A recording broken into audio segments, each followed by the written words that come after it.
bagong bukang bibig, ang alternatibong media network na nagtutrompet at naghahatid ng magandang balita sa buong daigdig. SMNI, Sunshine Media Network International, where everything is possible. Higit na pinalakas, higit na pinalawak, at higit na pinakikinggan. Sunshine Radio, kapartner mo sa balita at serbisyo. DZRD Dagupan, at alternatibong radyo sa buong Pangasinan. Iba sa iba, sa iba, sa iba.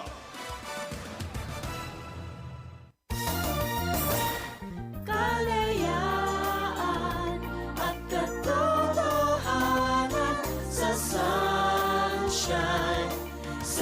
Radio.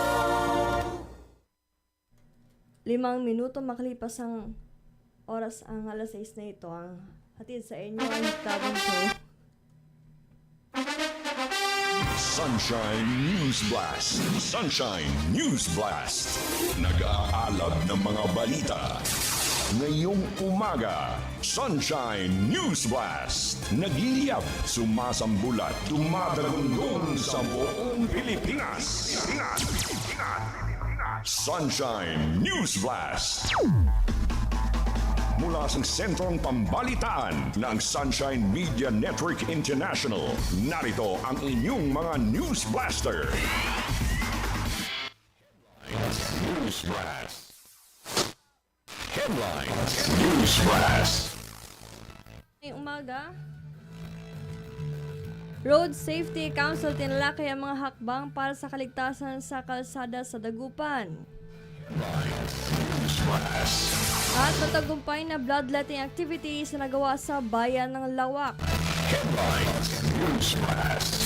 Seguridad sa 100th coronation anniversary sa Manawag matagumpay na ipinatupad ng Police Regional Office 1. Headlines. News Blast. Alcala LGU nag-aalok ng libreng training sa electronics. Headlines. News Blast. Kapandan LGU naglabas ng alituntunin para sa Children's Park. News Blast. Pag-asa nagtaas ng El Nino Alert at PDRMO Pangasinan nagpaalala sa publiko. At OWA Region 1 nakibahagi sa reintegration at job fair para sa OFWs. DOH Ilocos nagsagawa ng HIV counseling at non-facility-based testing training sa La Union. Bulinaw Waterworks System magpapatupad ng water service interruption ngayong araw, Abril 23. Lingayen Tourism nanawagan sa mga negosyo para sa Let's Go. At para naman sa national news, stable economy ng gobyerno kinontra ng ekonomista at credit rating ng Pilipinas posibleng bumagsak pa. Headlines. News Blast. Bigla ang taas presyo sa lingis posibleng may sabwatan ayon yan kay Senator Marcoleta. Headlines. News Blast. Regulatory fees sa pagbiyahe ng agricultural products sinapisan para sa oil relief.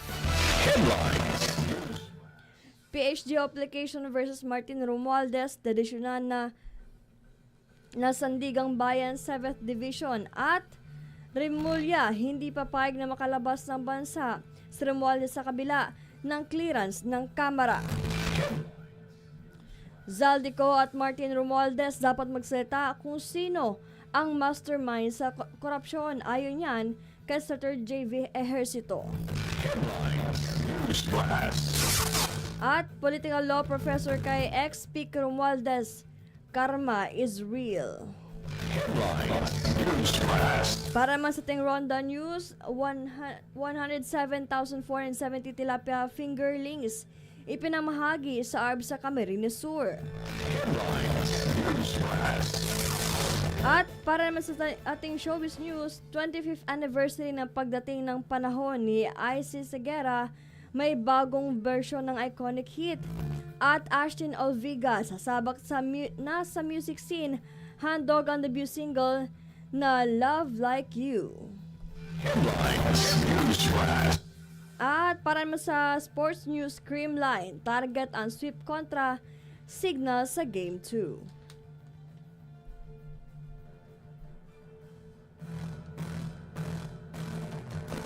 Magandang umaga Pilipinas, magandang umaga Dagupan City at sa buong Pangasinan. Ngayon ay araw ng Huwebes, 23 araw ng Abril taong 2026. Ako po ang inyong tagapagbalita, kapartner Vian Vergabinya. Huwag niyo pong kalimutan i-share at i-like ang DZRD 981 Top News, DZRD SMNI Radio Digital, SMNI News North Luzon at SMNI Top News Luzon. At para sa unang detalye na ating balitang regional. Sunshine Radio Report! Road Safety Council tinalakay ang mga hakbang para sa kaligtasan sa kalsada sa Dagupan. Alamin natin ang balita niya mula kay Parshila. Balog Parshila.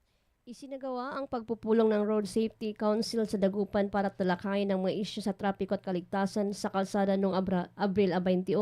Pinangunahan ito ni Mayor Belen Fernandez kasama sina Vice Mayor Dean Brian Cua, Councilor Chito Samson, Councilor Marvin Favia, Liga ng mga Barangay President Marcelino Fernandez at City Legal Officer Attorney Aurora Ibalye. Dinalakay sa pulo ang masanhin ng trapiko at aksidente, gayon din ang mga hakbang para sa proteksyon ng libu-libong estudyante at mamamayan ng lungsod. Nakipag-ugnayan din ang konseho sa lungsod sa Land Transportation Franchising and Regulatory Board o LTFR Region 1, mga kinatawan mula sa iba't ibang universidad at iba pang ahensya. Dumalo rin sa pagpupulong ang mga opisyal mula sa Dagupan City Police Office, Public Order and Safety Office, City Disaster Reduction and Management Office, City Engineering Office, City Health Office at City Planning and Development Office. Tiniyak ng Sangguniang Panglungsod na patuloy silang maghahanap ng pinakamahusay na solusyon upang mapanatili ang kaligtasan ng lahat sa kalsada. Para sa Diyos at sa Pilipinas kong mahal, Sheila Balog, ka-partner mo sa balita at serbisyo. DZRD Sunshine Radio Report! Samantala, matagumpay na bloodletting activity isinagawa sa bayan ng Lawak. Alamin natin ang balita niya mula kay Perlerna Hernandez. Perlerna. Yes, ka-partner, naging matagumpay ang isinagawang bloodletting activity sa bayan ng Lawak, Pangasinan na ginanap sa Farmers Trading Center Municipal Grounds kahapon, araw ng Miyerkules. Bahagi ito ng regular na programang pangkalusugan ng lokal na pamahalaan na naglalayong makatulong sa mga pasyenteng nangangailangan ng dugo. Ang nasabing aktibidad ay pinangunahan ng LG Lawak sa ilalim ng pamumuno ni Mayor Ricardo Balderas, katuwang ang Region 1 Medical Center or R1MC na may temang A Drop of Blood, A Million Lives. Layunin nitong mahikayat ang mas marami pang individual na mag-donate ng dugo at makapagligtas ng buhay. Sa panayam ng DZRD SMNI Radio Dagupan kay Ginang Gladys Sally, Donor Recruitment Officer ng R1MC, iginiit nito na napakahalaga ng blood donation lalo na para sa mga pasyenteng may malubhang karamdaman at agarang nangangailangan ng supply ng dugo. Sunshine News Blast. Napakahalaga po ng pagbibigay ng dugo sa mga kababayan po natin na nangangailangan na masalina ng dugo.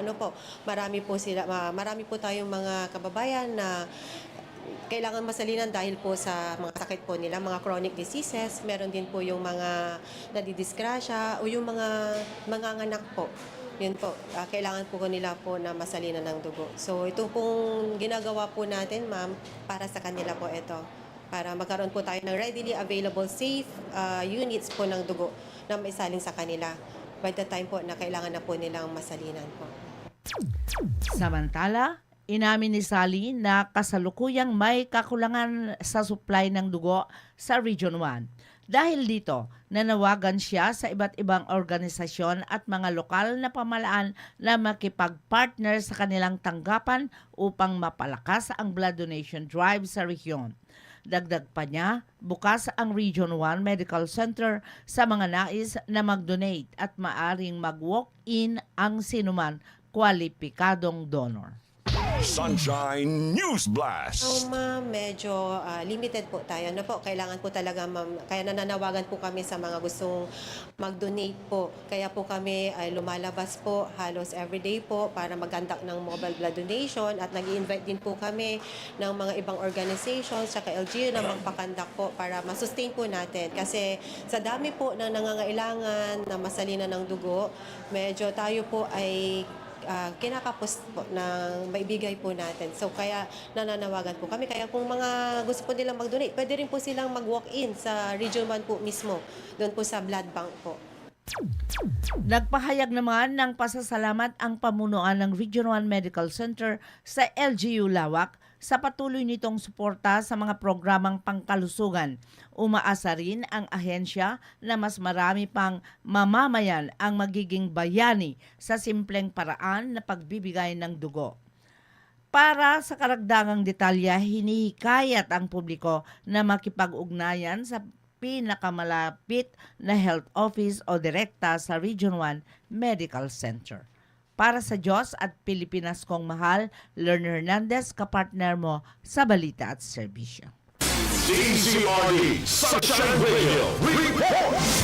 Seguridad sa 100th coronation anniversary sa Manawag matagumpay na ipinatupad ng Police Regional Office 1. Alamin tayo ng balita niya mula Per John Velgas. Per John? Yes, kapartner, matagumpay na ipinatupad ng Police Regional Office 1 o PR1 ang malawakang seguridad sa makasaysayang 100th celebration ng Pontifical Coronation ng Nuestra Señora del Rosario de Manawag kahapon, Abril 22 sa Manawag, Pangasinan. Personal na pinauna ni Police Brigadier General Dindo Reyes, Regional Director ng PR1, ang operasyon kasama sina Police Colonel Arbel Mercolio, Provincial Director at Police Colonel Fidel DG Junio, Force Commander ng Regional Mobile Force Battalion 1. Nakipagtulungan din si Police Major Peter Paul Sison, Chief of Police ng Manawag sa pagpapatupad ng lokal na seguridad. Sa pamamagitan ng intensified police visibility, strategic deployment ng personnel at matibay na interagency coordination, nananatiling ligtas at maayos ang kapaligiran para sa libo-libong deboto na dumalo sa makasaysayang pagdiriwang. Bunsod ng direktang pamumuno at masinsinang pagbabantay ng PR1, naging mapayapa, maayos at taimtim ang pagdiriwang na malinaw na nagpapakita ng kanilang mahalagang papel sa tagumpay ng makasaysayang selebrasyon. Para sa Diyos at sa Pilipinas kumahal, John Belgas, kapartner mo sa Balita at Serbisyo. Kapartner News Blast. Samantala, nag-anunsyo ang LGU Alcala ng pagbubukas ng aplikasyon para sa Electronics Products Assembly and Servicing NC2 o EPAS training na gaganapin sa Ascend School of Training and Assessment Center Incorporated, Zone 4, Lipay, Villasis, Pangasinan. Ang pagsasanay ay may kabuang 260 oras o 33 araw at libre. Ang training fee, assessment fee, school ID, transportasyon at may kasamang 160 pesos daily allowance. Layunin ng programa na magbigay na oportunidad sa mga interesadong aplikante na maging certified professional sa electronics. Kabilang sa mga requirements ang pagiging 18 years old pataas, photocopy ng birth certificate, Form 137 o 138 o transcript of records, AF5 permanent record para sa ALS graduates at mga ID pictures. Pinapayuhan ng mga interesadong aplikante na magsumite na requirements sa PESO office. Limited daw ang slots kaya hinikayat ang agarang pag-enroll. DZRD Sunshine Radio Report! Pandan, LGU naglabas ng alituntunin para sa Children's Park. Alamin ta ng balita niya sa pagbabalik ng Lerner Hernandez. Lerner. Naglabas ng opisyal na alituntunin ang LGU Mapandan para sa Children's Park upang matiyak ang kaligtasan, kaayusan at kasiyahan ng lahat ng bisita.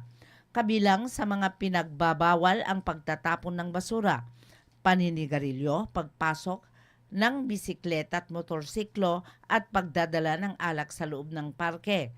Hindi rin pinayagan ang pagtitinda, pagsusulat o pagsira ng anumang ari-arian sa loob ng pasilidad. Pinapaalalahanan din ang mga may alagang hayop na maging responsableng pet owner at gamitin ng maayos ang mga kagamitan sa parke. Ayon sa pamalaang lokal, mahalaga ang kooperasyon ng publiko upang manatiling ligtas, maayos at masaya ang Mapandan Children's Park para sa lahat ng dumadayo rito. Para sa Diyos at Pilipinas kong mahal, Lorna Hernandez, kapartner mo sa balita at serbisyo.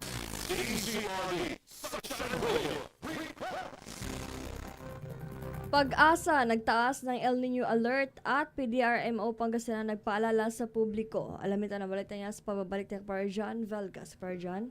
Itinaas ng DOST Pangasinan ang ENSO Alert, ang warning system sa antas na El Nino Alert dahil sa mataas na posibilidad ng pagbuo nito sa mga susunod na buwan at maaring tumagal hanggang sa unang bahagi ng 2027. Ayon sa Pag-asa, may 79% na tsansa na mabuo ang El Nino sa mga buwan ng Hunyo, Hulyo at Agosto 2026. Inaasahan ang mas tuyong kondisyon ng panahon na kabilang na ang dry spells at posibleng tagtuyot sa ilang bahagi ng bansa. Gayunpaman, maaari pa rin makaranas ng higit sa normal na pag-ulan sa kanlurang bahagi ng bansa sa panahon ng habagat. Binigyang diin ng PDRRMO Pangasinan na nasa alert level pa lamang ang sitwasyon at hindi pa ganap na nararanasan ang El Nino. Gayunpaman, pinapayuhan ng publiko na mag-ingat at maghanda dahil sa mataas na posibilidad ng pag-develop nito. Ang paalalang ito ay bahagi ng patuloy na kampanya ng pamahalaan upang mapalakas ang kahandaan ng komunidad laban sa epekto ng El Nino at iba pang kalamidad. Para sa Diyos at sa Pilipinas, kumahal Jan Belgas, kapartner mo sa balita at serbisyo.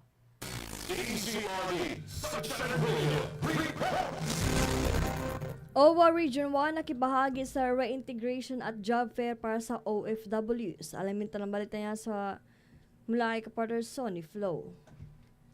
Yes, kapartner, nakibahagi ang Overseas Workers Welfare Administration o OWA Region 1 sa isinasagawang bayanihan para sa Balikbayang Manggagawa, Regional Reintegration Network and Job Fair, balikturo activity at kumustahan session para sa mga Overseas Filipino Workers o OFWs noong Abril 21, 2026 sa National Educators Academy of the Philippines. Dumalo sa aktibidad ang iba't ibang ahensya ng pamahalaan gaya ng DepEd, SSS, DTI, Pag-ibig, TESDA at DSWD. Nagbigay ng mensahe ng suporta si Miss Marivic L. Mondina, OIC ng Office of the Regional Director, na binigyan diin ang kahalagahan ng ganitong aktibidad sa pagbibigay ng oportunidad sa trabaho, skills development at holistic support para sa mga nagbabalik na OFWs. Nagpresenta rin si Miss Zarina Ann Biroca, Family Welfare Officer ng komprehensibong talakayan hinggil sa mga programa at serbisyo ng OWA. Pinangunahan ng Department of Migrant Workers Regional Office 1 ang aktibidad. Katuwang ang DepEd bilang one-stop shop platform na naglalayong magbigay ng kabuang suporta sa mga OFWs, partikular na naapektuhan ng Middle East crisis. Para sa Diyos at Pilipinas kung mahal, Sonny Flo, kapartner mo sa balita at serbisyo.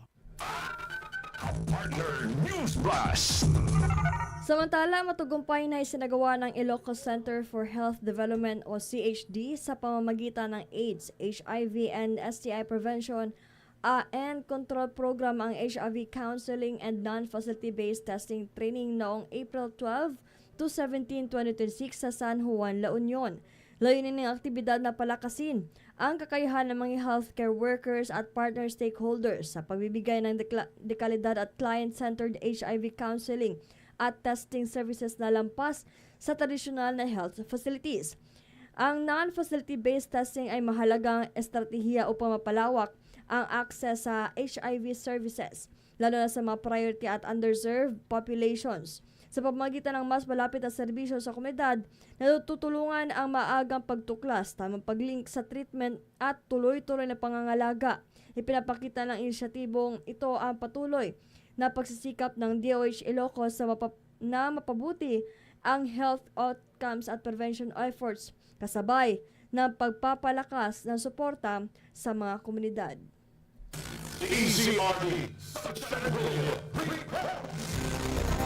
Bolinao Waterworks System magpapatupad ng water services interruption sa ngayong araw, Abril 23. Alamin tayo ng balita niya mula kay Sheila Balog. Sheila. Nag-anunsyo ang Bulina Waterworks System na nagtakdang water service interruption sa ngayong araw, Abril 23, mula alas 7 ng umaga hanggang alas 5 ng hapon dahil sa emergency leak repair sa Tupa isdan sa mainline pipeline. Apektado ng pansamantalang pagkawala ng tubig ang mga barangay Patar, Ilog Malino, Stanza, Balingasay, Arnedo at bahagi ng Concordia. Inaasahan ang low pressure hanggang no water supply sa mga nabanggit na lugar. Pinapayuhan ng lahat ng mga concessionaries na mag-imbak ng sapat na tubig bago ang nakatakdang interruption. Nagpasalamat ang pamahalang lokal sa pasensya at pangunawa ng publiko habang isinasagawa ang kinakailangang pagkukumpuni. Para sa Diyos at sa Pilipinas kong mahal, Sheila Balog, ka-partner mo sa Balita at Serbisyo.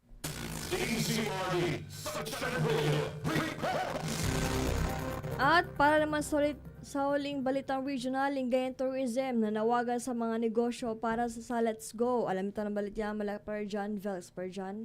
Yes, kapartner, nananawagan ang Pangasinan Tourism sa mga tourism-related establishments sa Lingayen na makiisa sa bagong asosasyon na tinatawag na Lingayen Enterprises, ang tourism stakeholders governing organization o Let's Go. Layunin ng grupo ng palakasin ng turismo at lokal na ekonomiya sa bayan sa pamamagitan ng pagkikipagtulungan sa mga cafe, kainan, ina at iba pang mga negosyo. Ayon sa panawagan, ang pagsali sa Let's Go ay magbibigay ng mas matibay na ugnayan sa mga stakeholders, mas magagandang resulta at mas malaking oportunidad para sa paglago ng negosyo. Ang inisyatiba ay nakatuon sa pagbibigay ng mas malakas na suporta sa mga lokal na establishmento upang higit pang mapaunlad ang turismo at kabuhayan sa bayan ng Lingayen. Para sa Diyos at sa Pilipinas, kumahal, John Belgas, kapartner mo sa Balita at Serbisyo.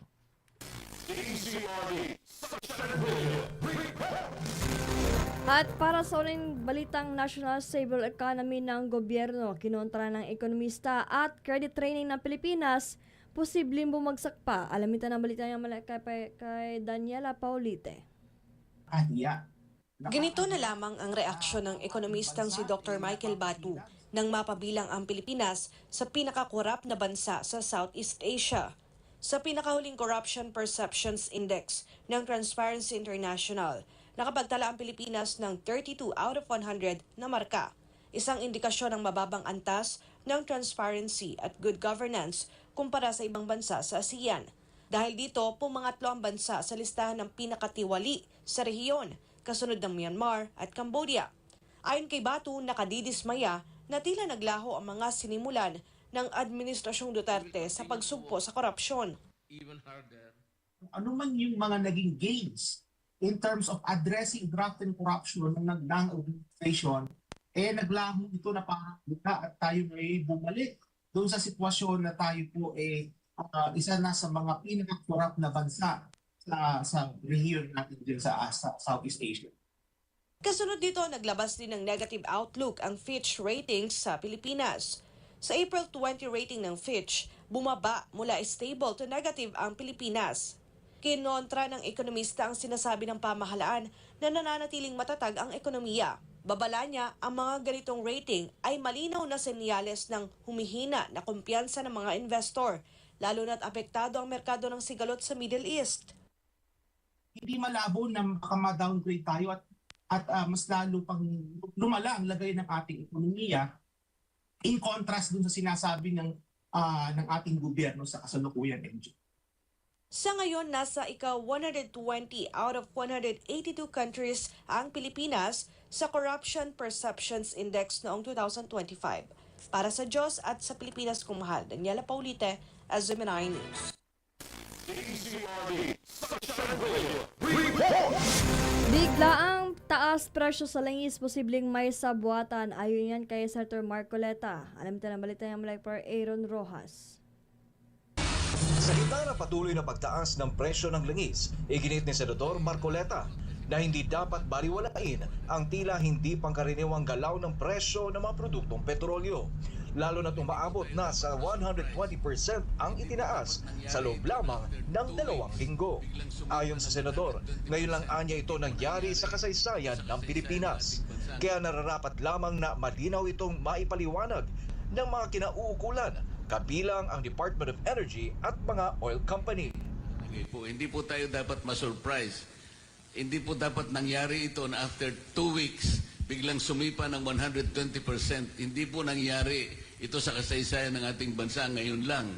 Sa kanyang pagdalo sa kapihan sa Manila Bay, tahasan ding sinabi ng senador na may indikasyon ng sabuatan, lalo na't wala umanong makapagbibigay ng malinaw na paliwanag sa kanyang mga inilatag na datos. So sa tanong nung kung may pakikipagsabuatan, parang ang meron po Kasi sinasabi ko na nga po, tinatanong ko po paano nangyari, walang gustong magsalita, walang gustong mangatwiran, walang gustong kumontra. Git pa ni Marcoleta, kung walang tunay na krisis sa supply, posibleng mas mababa pa ang presyo ng langis. Batay ito sa kanyang independent data na iniharap sa Senate Blue Ribbon Committee. Kung talagang wala namang crisis talaga, dahil hanggat hindi po nila napangangatwiran na mali po yung independent data na ipinrovide ko po sa committee. Halos 40, 45, ngayon po ay about 60 pesos per liter in the tanks of Petronas and the tanks of Rotterdam in Singapore. Dagdag pa ng senador, maging ang ilang international sources ay nagpapakita umano ng mas mababang presyo na lalo pang nagpapalalim sa kanyang hinala. Naalala ko, noong Biyernes nakipag-ugnayan po sa akin yung ambassador ng United Arab Emirates at sinasabi po niya nakakapag-offer siya at 51 pesos. Sa kabila nito, nananatiling tahimik ang ilang sektor na ayon sa senador ay dapat managot kung mapapatunayang may pagkukulang o anomalya. Lahat po ay nananagot kasi po yung mandato nila maliwanag na nasa batas. Hindi lamang po nila i-monitor, ipapublish, itatrack po nila yung movement ng presyo, pati po yung inventaryo, ang galaw ng inventaryo. Sa ngayon, inaabangan ang paliwanag ng DOE at mga oil company habang patuloy na ramdam ng publiko ang epekto ng taas presyo sa araw-araw na pamumuhay. Para sa Diyos at sa Pilipinas kung mahal, Aaron Rojas, SMNI News. DZRD Ko at Martin Romualdez dapat magsalita kung sino ang mastermind sa korupsyon. Ayon yan kay Senator JV Ejercito. Alamin tayo ng balita niya mula Pershina, Torno. Sinagot ni dating House Speaker Martin Romualdez sa mga paratang laban sa kanya. Itinuturing si Romualdez bilang umano'y mastermind sa malawakang korupsyon kaugnay ng 2025 national budget. Ngunit maring itinanggi ng mambabatas sa mga akusasyong ito at iginiit na wala umano siyang papel sa mahalagang deliberasyon sa pondo ng bansa. Sa halip, itinuro niya sina dating Senate President Cheese Escudero at Zaldico. Pinasyon naman ni Senate President Pro Tempore Ping Lacson ang mga pahayag na ito ni Romualdez. Ayon kay Lacson, kung nais talagang pabulaanan ng mga alegasyon, dapat ay sinunod ng dating speaker ang imbitasyon ng Senate Blue Ribbon Committee. 2 beses umanong inimbitahan si Romualdez noong Nobyembre at Enero ngayong taon, ngunit hindi ito dumalo. Naniniwala naman si Senator JV Ejercito na dapat ihayag ni Romualdez sa Senado ang kanyang nalalaman hinggil sa isyu ng korupsyon. Bottom line lang, yung accountability, no? Sabihin na lang siguro kung ano yung nalalaman talaga. Kasi siyempre pondo ng bayan yung nawaldas Hanggat hindi na tutunton yung mga tunay na mga may kagagawan, yung mga tunay na masterminds, no? Yung mga culprit, yung mga nagsimula ng modus na ito, panagutan nila. Iginit din ng senador na dapat matukoy ang mastermind sa modus dahil galit na anya ang taong bayan. Ayon pa sa kanya, sa pagharap ni Zaldico at Romualdez, maaaring mapagtagpi-tagpi ang mga testimonya at lumabas ang katotohanan. Bottom line dito, yung it's greed and extravagance, no? Dapat naman sila na magsalita sila. Ito, hindi naman medyo, talaga sumobra din. No? At kita-kita naman yung diferensya ng lifestyles. Kaugnay nito, nagpahayag din ng tiwala si Senator JV sa testimonya ng tinaguriang Brave 18 hinggil sa manoy pagdadala ng mga maleta ng pera sa mga politiko na sangkot sa mga anomalyang flood control project sa bansa. Para sa Diyos at sa Pilipinas kung mahal, ito si Sheena Torno, SMNI News. 107,470 tilapia fingerlings ipinamahagi sa ARB sa Camarines Sur. Alamin tayo ng balita niya mula Pershila, Balog Pershila. Umabot sa 107,470 tilapia fingerlings ang ipinamamahagi sa mga agrarian reform beneficiaries o ARBs sa mga barangay Mangayawan at Ikuin, Kanaman, Camarines Sur. Ang fingerlings ay mula sa Bureau of Fire Fisheries Water Resources o BFAR, katuang Department of Agrarian Reform o DAR, Camarines Sur 2 at inilagay sa mga palaisdaan sa lupang ipinagaloob sa ARBS. Inaasang maaani ang mga isda sa loob ng 4 na buwan para sa pagkain ng pamilya o dagdag kita. Napapanahon ng tulong dahil patuloy na ramdam ng mga magsasaka at mangingisda ang epekto ng mataas na presyo ng langis na nagpapataas ng gasto sa produksyon at transportasyon. Noong 2023, nakatanggap din ang grupo ng 27,140 fingerlings ngunit naapektuhan ng ilang palaisdaan dahil sa mga bagyo. Ngayong taon, pinalalakas muli ang suporta sa ARBS na may kabuang lawak ng palaisdaan na 37,829 metro kwadrado bilang bahagi ng direktiba ni DAR Secretary Conrado M. Estrella III na palakasin ang kabuhayan ng mga magsasaka at tiyakin ang seguridad sa pagkain. Para sa Diyos at sa Pilipinas kung mahal, Sheila Balo, kapartner mo sa Balita at Serbisyo. 25th anniversary ng pagdating ng panahon ni Isa Sigera, may bagong bersyon ng iconic hit at Ashtin Olviga sasabak na sa music scene, handog ang debut single na Love Like You. Alamin ang balita niya mula par Andrea Santos. Hindi akalain ni Ice Guerra na after 25 years, ang kanyang single na Pagdating ng Panahon na unang inilabas noong 2001 ay magiging isa sa mga pinakatumatak at walang kupas na OPM love songs na hanggang ngayon ay dala pa rin ang parehong init ng pagtanggap mula sa fans na nagdala sa singer-songwriter sa local at maging sa international stage. Bilang bahagi ng celebration, nakipagtulungan ng Fire and Ice Music na pinamumunuan nila ng kanyang asawa na si Liza Dino Sigera sa Vicar Music upang makalikha ng bagong rendition ng kanta at maipakilala ito sa bagong generation habang pinanatili ang emosyon at mensahe ng awitin. Nagpasalamat naman si Ice sa mga taong nasa likod ng iconic hit, kabilang na ang lyricist na si Edith Gallardo, composer na si Moy Ortiz at producer na si Margot Gallardo. Pati na rin sa Vicar Music dahil sa tiwalang ibinigay nito noong nagsisimula pa lamang siya bilang mga awit. Available na ngayon sa lahat ng streaming platforms ang bagong version ng Pagdating ng Panahon 25 years later na siguradong magugustuhan ng maraming OPM fans. Samantala, ibinahagi ni Ashtin Olviga ang debut single na Love Like You na may soft melodic pop sound at sinabayan pa ng gentle instrumentation at warm vocal delivery ni Ashtin. Bukod sa audio, kapansin-pansin din ang visual concept ng single kung saan may kita si Ashtin sa isang stylish denim ensemble. Isang imahe na sumasalamin sa kanyang youthful at effortless charm na tugma sa magaang damdamin ng kanta. Hindi rin bago sa musika si Ashtin dahil dati na siyang naglabas ng soundtrack songs tulad ng Sa Panaginip na Lang para sa Wonderful Nightmare at ang duet na Minamahal kasama si Andres Mulak. Maaari nang mapakinggan ng fans ang Love Like You na opisyal nang inirelease ngayong araw sa iba't ibang streaming platforms. At yan ang hatid namin sa inyo na Showbiz News. This is Andrea Santos, ang inyong citizen correspondent. At bago po tayo magtapos, sunghayan po natin ang suspect sa mga oras na ito. Ang pagiging espiritual ay ang paggamit ng iyong mga talento, pagpapala at ng lahat ng mayroon ka para sa kaluwalhatian ng Ama.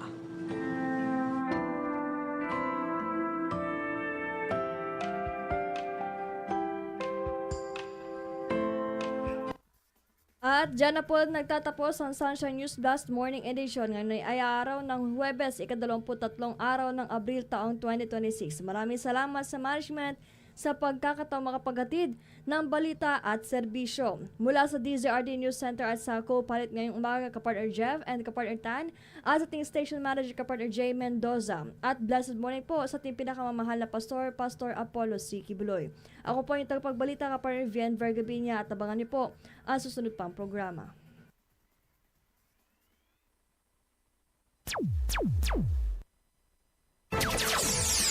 Sumasambulat sa buong Pilipinas.